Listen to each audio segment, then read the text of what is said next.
के लिए Helios India के सीईओ दिनशो ईरानी हमारे साथ मौजूद हैं अब, जो बाज़ार को करीब 3 दशक से ट्रैक कर रहे हैं। आइए समझते हैं उनसे कि क्या यहाँ पर अप्रोच रहने वाली है। दिनशो जी, गुड मॉर्निंग। सबसे पहला सवाल तो कहीं आपको ये फोमो फैक्टर तो नहीं हो रहा है आईटी को, जिस तरीके के मार्केट रिएक्शन दे रही है आईटी के नंबर्स पर, कहीं फोमो की फीलिंग तो नहीं आ रही है? अनुज जी, पहले तो धन्यवाद आपका आपके शो पर आमंत्रित करने के लिए। और मैं एंटिसिपेट कर ही रहा था कि आप मुझे आईटी के बारे में पूछेंगे। बहरहाल एक्चुअली आप देखिए, जैसे या प्रतीक जी आए थे आपके शो पर अभी थोड़ी देर पहले ही, तो उन्होंने भी यही बोला कि एक सिंगल मतलब जो बड़ा डील था उनका, उसकी वजह से उनकी टॉप लाइन वगैरह बढ़िया हो गई। टीसीएस में भी हमने यही देखा था कि एक बीएसएनएल की डील से हुआ था, जहाँ पे ग्रोथ दिखा दिया। पर बहरहाल एक चीज जो हमें पसंद आई है, और वो भी स्पेसिफिकली टीसीएस में, मैं हमेशा यही बोलता आया हूँ कि आपका रॉ मटेरियल मैन पावर होता है।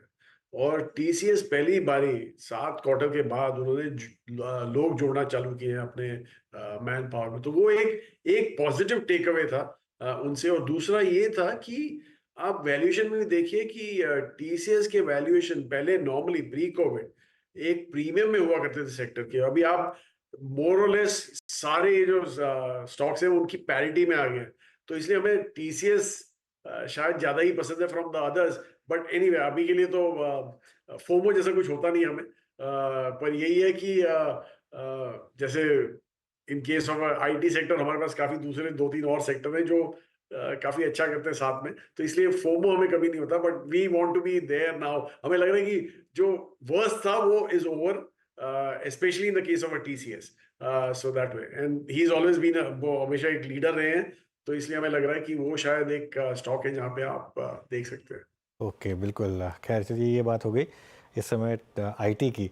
अच्छा, बजट से क्या एक्सपेक्ट करें निशा जी, क्योंकि अब 6-7 ट्रेडिंग सेशंस बचे हैं। मार्केट के लिए क्या सबसे इंपॉर्टेंट रहेगा, बस फिस्कल डेफिसिट और कैपिटल गेन्स टैक्स या कुछ और भी? जी, आई थिंक जो कैपिटल गेन्स टैक्स है वो सबसे ज्यादा महत्वपूर्ण रहेगा मार्केट के लिए। और ऑब्वियसली वहां पे ज्यादा मतलब टिंकरिंग ना हो तो अच्छा है, क्योंकि वो एक ऐसा एरिया है मतलब जो काफी हद तक मार्केट को वीकन कर सकते हैं। अगर जो आप एग्रेसिवली बढ़ा दिए रेट्स वगैरह वहां पे, शॉर्ट टर्म और लॉन्ग टर्म दोनों, तो वो देख थोड़ा प्रॉब्लम हो सकता है मार्केट के लिए। बहरहाल दूसरा जैसे आपने डेफिसिट बोला, वो तो मुझे लगता है ऑन ट्रैक है। I don't see any problem there, क्योंकि ऑलरेडी जो आरबीआई का सरप्लस था वो काफी हद तक इंसुलेट किया है। और उनके पास काफी असला है अभी इस बार गवर्नमेंट के पास कि वो स्पेंडिंग भी करे अपने वेलफेयर सेक्टर में, तो भी उनके पास काफी सरप्लस रह जाते हैं। तो इसलिए मुझे नहीं लगता कि डेफिसिट में इतना इशू होगा। और हैविंग सेड दैट, आरबीआई का सरप्लस ये साल भी मतलब 26 में भी, क्योंकि FY 26 में आ जाता है, अगली बार आ जाता है, जो ये सरप्लस जनरेट करेंगे ये साल का, वो भी हमें अच्छा लग रहा है। गिवन के यूएस में आपने देखा है कि रेट्स काफी हद तक स्ट्रांग है और टी बिल्स पे काफी अच्छा कमा रही है आरबीआई, तो मुझे नहीं लगता कि ये surplus can go away in rush for the next 2 years। मतलब ये साल तो हो ही गया और अगले साल का, तो इसलिए हमें लग रहा है कि गवर्नमेंट के पास काफी ऑप्शन है डेफिसिट मैनेज करने के लिए। बहरहाल हैविंग सेड दैट, ऐसा लग रहा है कि अगर जो उनकी पुरानी पॉलिसीज चालू रही जो काफी फोकस थी टुवर्ड्स केपेक्स, टुवर्ड्स डेवलपमेंट, तो ये सब की अभी भी आप देखिए कि जो प्राइवेट सेक्टर केपेक्स है, दो बातें हो रही हैं, लेकिन बाजार में दिख नहीं रहा कि केपेक्स इतना जोरों से आ रहा है। क्योंकि अभी रूरल थोड़ा पिकअप हुआ है, तो थोड़ा मेट्रो में आई मीन सिटीज में थोड़ा वीकन हो रहा है, तो इसलिए केपेक्स इतना बढ़िया तरीके से प्राइवेट सेक्टर का नहीं हुआ है। तो गवर्नमेंट सपोर्ट तो रहेगा रहेगा, तो I don't think they should back of on that. तो बस यही सब चीजें देखनी है हमें, और कुछ नहीं है उसमें। दिनशो जी नमस्कार, वीरेंद्र बोल रहा हूँ दिल्ली स्टूडियो से। पहला एक क्वेश्चन पूछूंगा, उसके बाद एक थोड़ा सा हाइपोथेटिकल क्वेश्चन पूछूंगा, आपको एक सर्कमस्टेंसेस में डालूंगा। खैर पहले एक रियल प्रश्न पूछता हूँ। इस बार जो एफएमसीजी कंपनियों ने अपने क्वार्टरली अपडेट दिए सर, उसमें क्लियरली विजिबल है कि ग्रीन शूट्स, कुछ अच्छे संकेत रूरल इंडिया को लेकर आ रहे हैं। और जैसे कि आपने आईटी पे अपना व्यू रखा कि आप अभी भी वहाँ पे सकारात्मक नहीं हैं, आप डिफेंसेस में और अदर जो ब्रांचेस हैं हमारे पास, एफएमसीजी या फिर फार्मा, इन पे आप क्या कर रहे हैं? इन पे झुकाव आपका बढ़ा है क्या पिछले कुछ दिनों में? वीरू जी, मैं अभी हाइपोथेटिकल क्वेश्चन की वेट करूंगा, लेकिन अभी के लिए मुझे तो ऐसे लग रहा है कि एफएमसी, जैसे मैंने बोला कि रूरल में ग्रीन शूट्स आ रहे हैं, लेकिन आप देखिए कि सिटीज वगैरह में A1 टाउन्स वगैरह में वहां पे थोड़ा अभी नमी आ रही है, और उसके चलते हमें लग रहा है कि एफएमसीजी में अभी भी पेन बाकी है। और एक्चुअली आप देखिए जो जो A1 टाउन्स होते हैं वहां पे ही एक्चुअली प्रीमियमाइजेशन वगैरह काफी प्ले आउट करता है, तो मार्जिन प्ले वो काफी हद तक वहां पे होता है। तो इसलिए हमें नहीं लगता कि एफएमसीजी में अभी तक जो पेन था वो निकल गया है। दर्द अभी भी शायद बना रहेगा। और दूसरा, वैल्यूएशन आपने देखे नहीं है करेक्शन में। जैसे मैंने आईटी का बोला कि एक स्टॉक जो हमें अच्छा लग रहा है, वो इसलिए अच्छा लग रहा है क्योंकि वो नॉर्मली प्रीमियम पे हुआ करता था, लेकिन अभी एक पार आ गया है, is the best in the sector. तो इसलिए हमें वो स्टॉक ज्यादा पसंद है than other stocks as such. And maybe the worst is over in that sector, मतलब आईटी में। That is one. फार्मा में बहरहाल हमें ये लग रहा है कि एक थोड़ा सा थमाव सा आ गया है। आई थिंक 2-3 स्टॉक्स में तो आपने देखा है कि काफी पी प्लेयर्स ऑफलोड करना चाहते हैं अपना होल्डिंग्स। तो इसलिए वहां पे भी एक तरह से यही है कि आप थोड़ा रुकेंगे तो शायद बेहतर रहेगा। मुझे नहीं लगता कि ज्यादा आपको यहाँ पे अपसाइड दिखेगा। एंड फ्रैंकली आई मीन, अगर जो आप इंडिया स्टोरी खेल रहे हैं तो आपको डोमेस्टिक फार्मा प्ले ही देखने पड़ेंगे वहां पे, क्योंकि यूएस का चाहे ट्रम्प आए या बाइडन, दोनों में से दोनों चाहिए, उनको चाहिए कि उनके मेडिकल बिल्स कम करें। तो इट्स ऑब्वियस कि वहां प्रेशर रहेगा जो यूएस प्लेस है। तो इसलिए वी आर वेरी केयरफुल इस सेक्टर। अच्छा, हाइपोथेटिकल क्वेश्चन पे आते हैं अब दिनशॉ जी। मान लीजिए आप और समीर जी बैठे हैं, ठीक है, और आपको ये विचार आया कि हमें अब एक सेक्टोरियल फंड लेके आना है। मैं जस्ट पूछ रहा हूँ आपसे क्योंकि मैं ये प्रश्न इसलिए ड्रॉ कर रहा हूँ। कुछ दिनों पहले एक एमएफ म्यूचुअल फंड ने एक डिफेंस फंड लॉन्च किया। अब हम ये कह सकते हैं कि डिफेंस शेयर बहुत चल चुके हैं, अब कितना चलेंगे, लेकिन 1 साल पहले भी यही था, 2 साल पहले भी यही था। अगर एक मतलब एक क्वेश्चन है कि अगर आपको एक सेक्टोरियल फंड लेके आना होता तो वो कौन सा होता जिसमें आपको लगता है कि खूब पैसा बन सकता है, और एज ए फंड मैनेजर आप बहुत अच्छा करेंगे? जी देखिए, डिफेंस तो एक्चुअली हो ही नहीं सकता है, क्योंकि एक तो वैल्यूएशंस बहुत ही थ्रू द रूफ है, और दूसरा आप देखिए कि जो नंबर ऑफ स्टॉक्स है वहां पे प्ले करने के लिए, वो भी काफी लिमिटेड है।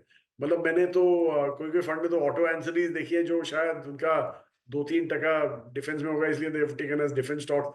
तो इतनी लग ही रहा है कि डेस्परेशन है वहां पे टू फाइंड आउट आइडियाज। तो इसलिए वो तो हो ही नहीं सकता। बहरहाल, अगर जो आपने मुझे पूछा, तो एक्चुअली हम इतने फेवर में नहीं है in terms of sectoral funds. हमारा सिर्फ एक ही सेक्टोरल फंड हमने चालू किया था, that is financial services fund. तो वो is the only one that we are bullish on.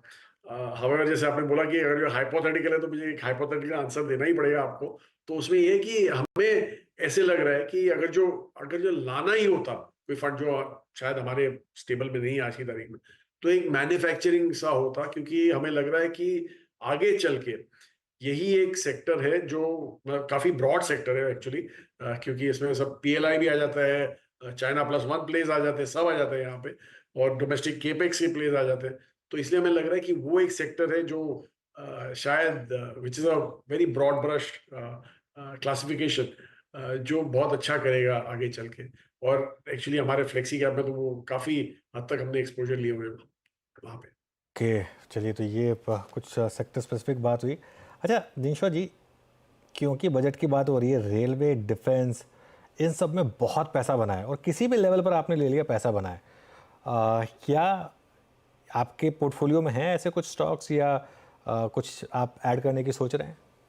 Ji, defence के हमारे पोर्टफोलियो में काफी हद तक थे, लेकिन हमने थोड़े हल्के कर दिए वहां पे, क्योंकि जैसे मैंने बोला कि काफी हद तक वैल्यूएशंस इतने आउट ऑफ वैक हो गए। अगर जो आप उनके डीसीएफ भी बनाए जो हम नॉर्मली कंफर्टेबल नहीं होते, उससे भी हम जस्टिफाई नहीं कर सकते अगर जो टर्मिनल ग्रोथ रेट देखें उनकी। तो इसलिए हमें नहीं लग रहा कि वहां पे अभी ज्यादा जूस रह गया है। दूसरा, जो आपने रेलवे की बात की, वो हमने कभी टच ही नहीं किए, और कभी शायद जिस हिसाब से वैल्यूएशन है वहां पे शायद टच भी ना करें आगे चल के। तो इसलिए काफी अनकंफर्टेबल है। पर हाउएवर, रेलवे का एक ही स्टॉक है हमारे पास जो एक्चुअली टूरिज्म का ज्यादा है देन रेलवे कम, तो वो है। पर वहां पे भी हमें लग रहा है कि वैल्यूएशन काफी हद तक बढ़ चुके हैं। सो पावर स्पेस में कुछ स्कोप है कि यहाँ पर भी काफ़ी अच्छे मूव्स आए हैं ऑफ लेट, पावर और पावर फाइनेंस? हाँ जी, एक्चुअली पावर सेक्टर पर से हमें काफी हद तक पसंद है, क्योंकि हमें लग रहा है कि वो ही एक जैसे मैंने बोला मैन्युफैक्चरिंग, आई थिंक मैन्युफैक्चरिंग में that would have taken up a big wait.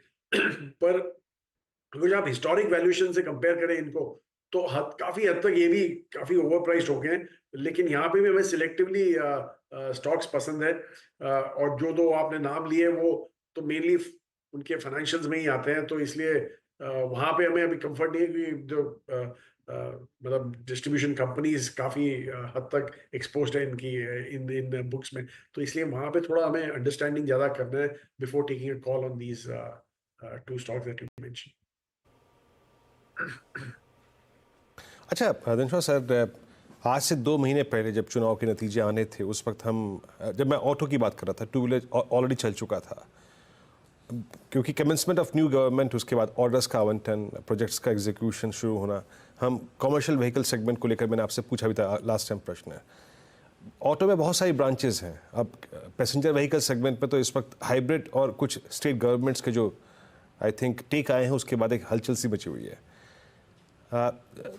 EV और ईवी एंसिलरी, या फिर passenger vehicle segment, two wheeler segment, commercial vehicle segment, या फिर टायर स्पेस, आप ज़्यादा कहाँ इस वक्त पॉजिटिव हैं?